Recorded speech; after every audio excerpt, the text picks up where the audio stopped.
students, now we are going to discuss how ionization potential depends on the electronic configuration. Now we know that ionization potential also depends on the electronic configuration of an atom.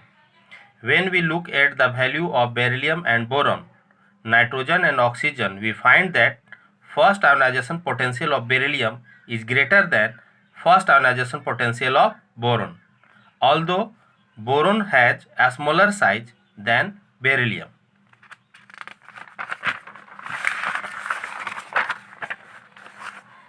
Similarly, first ionization potential of nitrogen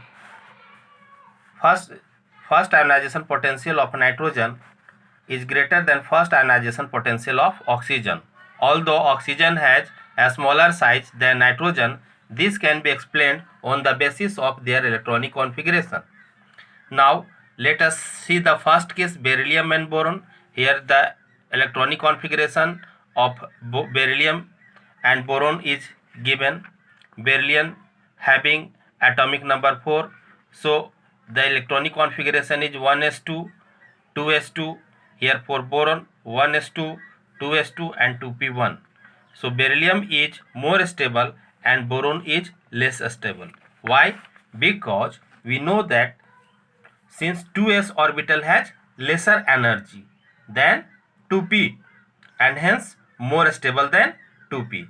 Therefore, the energy required to remove electron from the more stable 2s orbital of beryllium will be greater than the energy required to remove the electron from less stable 2p orbital of boron. That is why first ionization potential of beryllium is greater than first ionization potential of boron.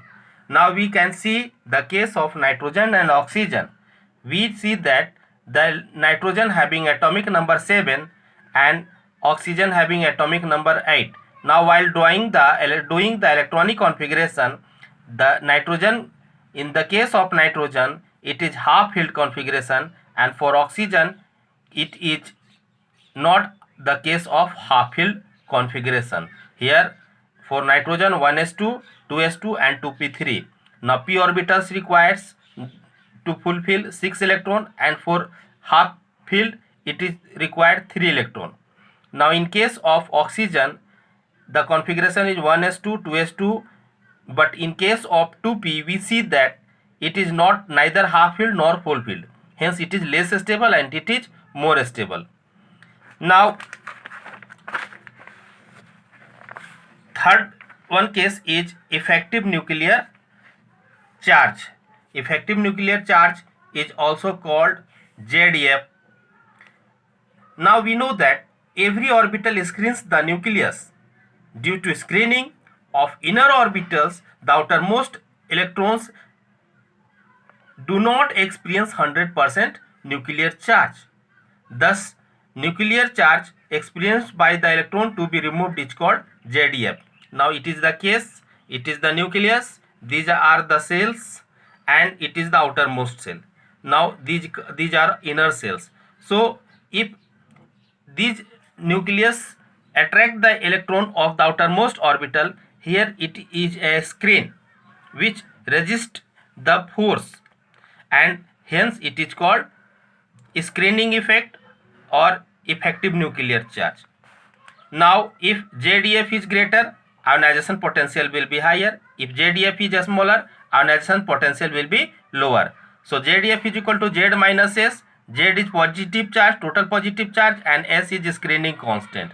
For sodium case, 11 minus 8.8 is equal to 2.2, 13.6 into 2.2 to 2.2 square divided by n square, that is 3 square. So this is the first ionization potential of due to effective nuclear charge. Thank you.